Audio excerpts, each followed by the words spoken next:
Hi, I'm Dr. Amanda Dick. I am a general surgeon with Schneck Surgical Associates, and I'm one of the physicians who perform colonoscopies at Schneck. Prepping for your colonoscopy is one of the most important parts of the procedure. The colon must be completely clean for the procedure to be accurate and complete.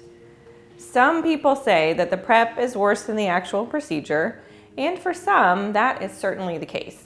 Other people say that they don't have the time to take a couple days off work for the procedure. In either instance, the time and the inconvenience of the prep is minimal compared to receiving a diagnosis of cancer. Colorectal cancer is the second leading cancer killer in the United States among cancers that affect both men and women. Routine screening for colorectal cancer beginning at the age of 45 can save lives. A colonoscopy is a procedure that uses a long, thin, flexible, lighted tube to check for polyps or cancer in the colon. Polyps are growths of tissue in the lining of the colon that are normally non-cancerous.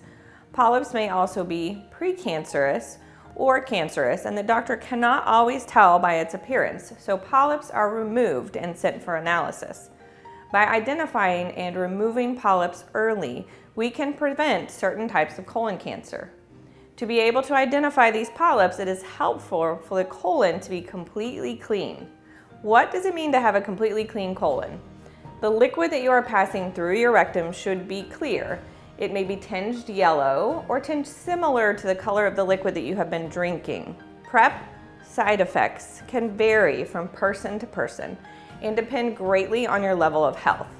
Some of the side effects can include dehydration, nausea and vomiting, abdominal pain and cramping, bloating, and chills. Dehydration is the most common side effect of the prep. Some of the symptoms include headache, dizziness, feeling thirsty, and generally feeling bad. To prevent dehydration, drink at least 8 ounces of clear liquids every hour on your prep day. Nausea and vomiting is also a very common side effect of a colon prep. One thing to remember is it's important to drink and try to keep all the prep mixture down. If you start to feel very full or nauseated, take a break. Get up and move around, give it about a half hour of an hour, and see if you feel better before you start your prep again. Ginger can help. Also, maybe chill the solution and use a straw to drink it. You are drinking a large amount of laxative. Abdominal pain and bloating can be a common side effect. The laxatives soften the stool by increasing the amount of water secreted in the bowels and stimulate the digestive tract walls. As your colon cleans, your bowel movements will become looser and looser until you are passing only liquid. The liquid should be clear or slightly tinged with color. You may also develop feeling chills and feeling cold. This is because you are drinking a large amount of liquid that is cooler than your body temperature. Hi, my name is Michelle McCool, and I'm one of the nurses here in the endoscopy unit. To prepare for your colon prep, you'll need to purchase a few supplies. These supplies can be found at most grocery stores or pharmacies. The medications are over the counter and you do not need a prescription. Oftentimes, store brands cost less and are equally as effective. The 2 medications can be found in the laxative section of the store. You will need 4 bisacodyl tablets that are 5 milligrams each. Common names are Dulcosate, Dulcolax, Correctol Fleets. Do not get the stool softener. You do need the laxative, and it will say this on the box. You will also need a large bottle of Miralax. The bottle is 8.3 ounces or 238 grams. Other items that you will need are Gatorade, and you do not want to purchase purple or red. It is helpful to mix the solution and place it in the refrigerator to cool prior to the prep. The cooled mixture is much easier to drink, but don't add any ice because this will dilute the solution and require you to drink a lot more liquid. So to mix, you will add the entire bottle of Miralax to 64 ounces of sports drink. To mix your laxative solution, you will need a 2-quart pitcher and 64 ounces of sports drink.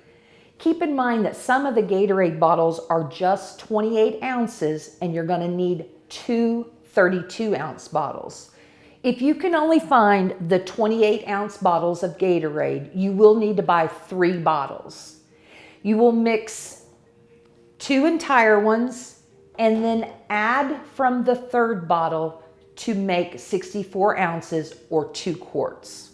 You will also need your Miralax solution. We will pour 32 ounces of Gatorade into the container and then the second 32 ounces in the container. You will mix the entire bottle of the Miralax into the container here. Once that's full, you're going to want to agitate it and make sure that it's mixed up really well, and then just place that in the refrigerator for later when you start drinking. It is helpful if you do not eat seeds, nuts, popcorn, corn, or green leafy vegetables for 5 days before your procedure. You should stop taking any vitamins, iron, fiber supplements for at least 1 week. You should also stop taking aspirin and non-steroidal anti-inflammatories such as Advil, Motrin, Celebrex, Melexicam, ibuprofen, and fish oil for 1 week. Be sure to ask your physician for special instructions if you take a blood thinner or insulin. You will prep the day prior to your colonoscopy. For instance, if your procedure is scheduled on Tuesday, Monday will be your prep day. You will not eat any solid food on your prep day. You should be on a clear liquid diet, and you should drink at least 8 glasses of water in addition to your prep solution during the day to avoid dehydration. At noon, you're going to take 4 Dulcolax tablets with a glass of clear liquid. This is a good time to mix your laxative solution and place it in the refrigerator. At 3 or 4 o'clock in the afternoon, you're going to start drinking that laxative solution. You're going to drink 1 glass or 8 ounces of the solution every 15 to 20 minutes until the mixture is gone. Make sure you pace yourself. Remember, it is more important to drink the entire amount of the mixture than it is for the timing. If you start to feel full or you feel like you may vomit, take a break. Get up, walk around, but stay close to the bathroom. You should not have anything to drink or in your mouth for 4 hours prior to your procedure, with one exception.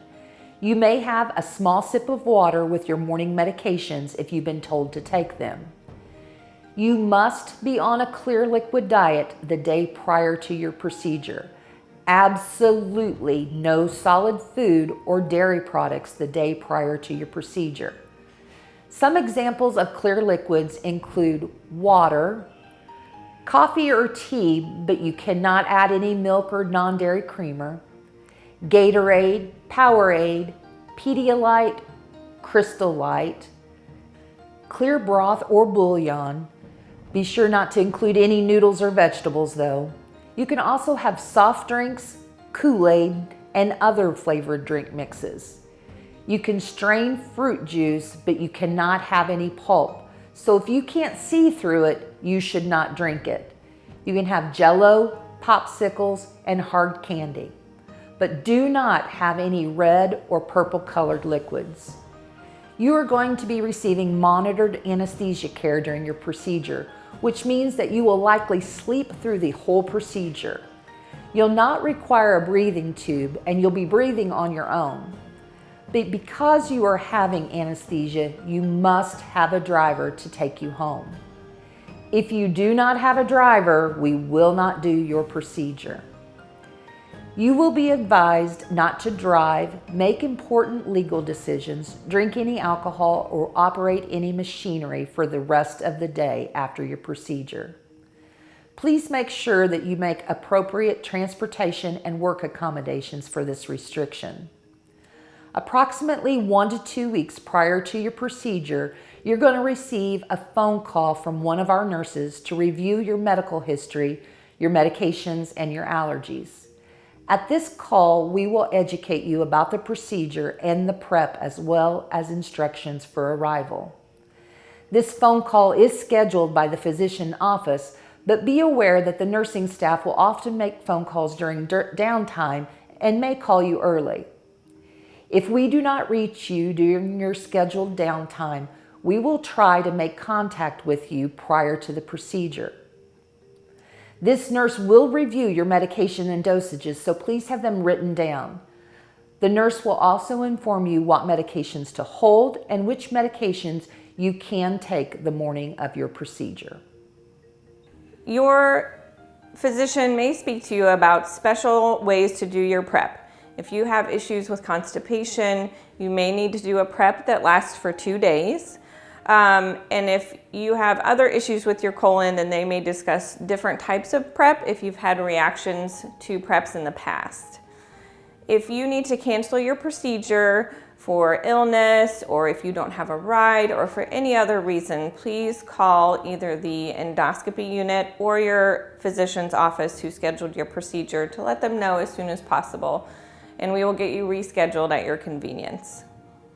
Thank you very much for choosing Schneck for your colonoscopy. We will take great care of you, and we're proud of you for getting your screening colonoscopy done.